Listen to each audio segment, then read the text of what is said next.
اعوذ باللہ من الشیطان الرجیم بسم اللہ الرحمن الرحیم۔ حدیث مبارکہ۔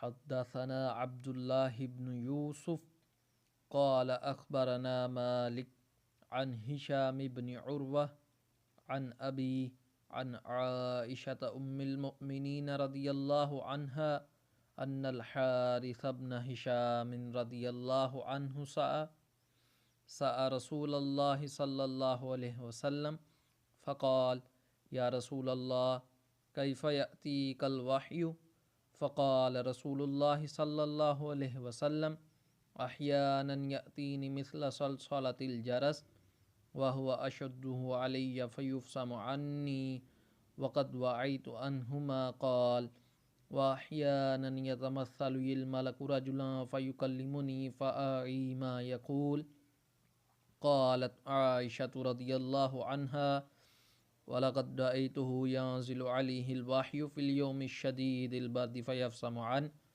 وإن جبينه ليتفسد عرقا۔ اردو ترجمہ۔ ہم کو عبداللہ بن یوسف نے حدیث بیان کی، ان کو مالک نے ہاشم بن عروہ کی روایت سے خبر دی، انہوں نے اپنے والد سے نقل کی، انہوں نے ام المؤمنین عائشہ صدیقہ رضی اللہ عنہا سے نقل کی۔ آپ نے فرمایا کہ ایک شخص حارث بن ہاشم نامی نے نبی کریم صلی اللہ علیہ وسلم سے سوال کیا تھا کہ یا رسول اللہ، آپ پر وحی کیسے نازل ہوتی ہے؟ آپ صلی اللہ علیہ وسلم نے فرمایا کہ وحی نازل ہوتے وقت کبھی مجھ کو گھنٹی کی سی آواز محسوس ہوتی ہے اور وحی کی یہ کیفیت مجھ پر بہت شاق گزرتی ہے۔ جب یہ کیفیت ختم ہوتی ہے تو میرے دل و دماغ پر اس فرشتے کے ذریعے نازل شدہ وحی محفوظ ہو جاتی ہے، اور کسی وقت ایسا ہوتا ہے کہ فرشتہ باشکل انسان میرے پاس آتا ہے اور مجھ سے کلام کرتا ہے، بس میں اس کا کہا ہوا یاد رکھ لیتا ہوں۔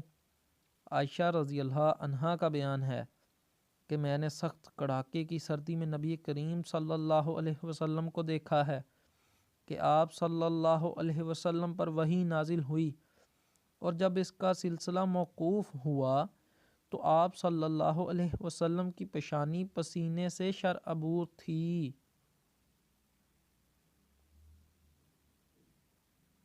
English translation. Narrated Aisha, the mother of the faithful believers, Al-Harth bin Hashim asked Allah Apostle, O Allah Apostle, who is the divine inspiration revealed to you? Allah Apostle replied, sometime it is revealed like the ringing of a bell. This form of inspiration is the hardest of all, and then this state passes off after. I have grasped what is inspired. Sometimes the angel come in the form a man and talk to me, and I grasp whatever he says. Aisha added, verily, I saw the Prophet being inspired divinely on a very cool day, and noticed the sweat dropping from his forehead.